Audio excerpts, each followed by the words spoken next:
तो आइए यहाँ पर काफ़ी सारे व्यक्ति मौजूद हैं, उनसे जानते हैं, जानने का प्रयास करते हैं कि वोट का बहिष्कार हो रहा है अभी इस वक्त।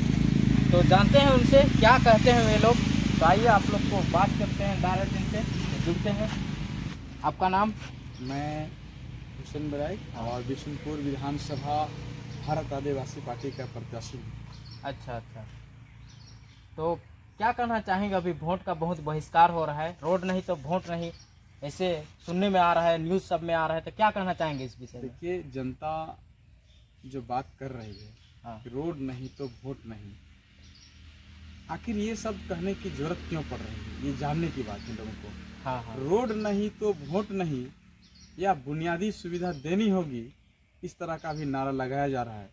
मैं आपको बता दूं, उस क्षेत्र में मैं काफ़ी भ्रमण कर चुका हूं, जहां पर दिरगांव और बिमरला पंचायत की अगर बात कहें तो वहां पर मैं करीब करीब 5-6 साल रहा। उस क्षेत्र का हर चीज़ों को मैं अपने आंखों से देखा हूँ, किसी की बोली समझाई बातों को मैं नहीं कर रहा हूँ। रही बात, इस क्षेत्र में हम लोगों ने चुन करके भेजा, विधायक बनाया, सांसद बनाया और पंचायत प्रतिनिधि पंचायत चुनाव के माध्यम से भी।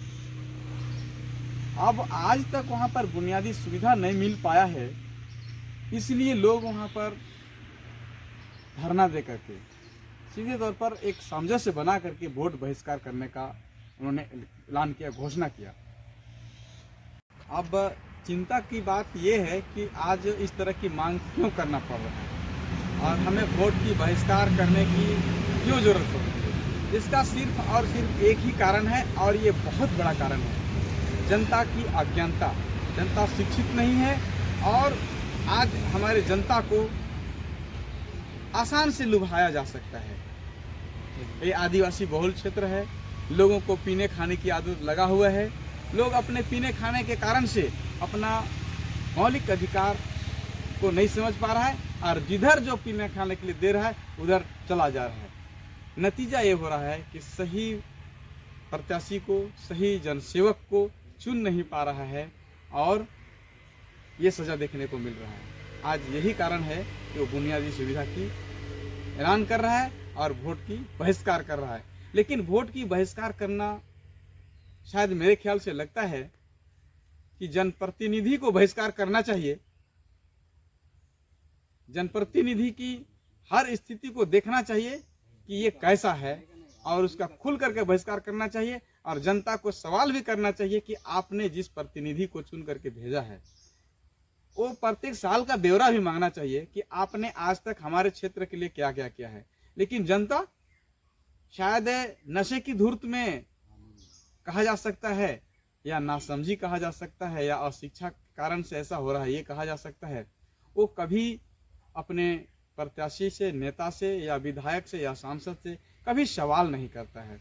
इसी वजह ऐसा है कि जो प्रत्याशी जीतने के बाद में वो स्वतंत्र होकर के अपने मस्ती का जीवन जीता है।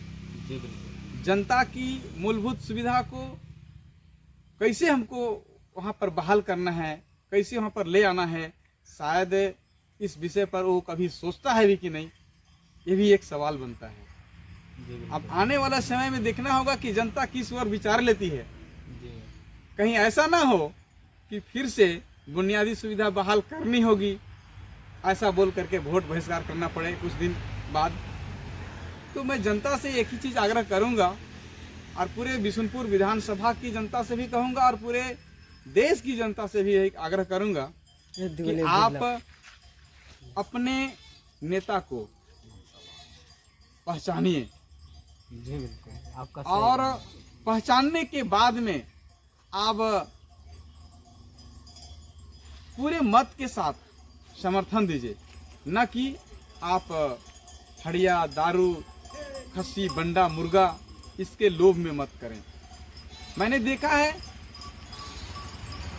इस समय तो मैं प्रत्याशी हूँ, जब मैं प्रत्याशी नहीं था तब भी मैंने देखा और कई जगह मैंने देखा कि लोग लोभ लालच में आकर के बस थोड़े से चंद मजा लेने के लिए चंद पैसों में बिक करके अपना कीमती मत को, अपना भविष्य को बनाने वाला मत को ऐसे जगह में दान कर देता है कि आने वाला 5 साल तक कहीं दूर दूर तक दिखाई नहीं पड़ता है। ये चिंता का विषय है, लेकिन जनता को समझ कब आएगी, ये भी एक बहुत बड़ी चिंता है, बहुत बड़ी समस्या है।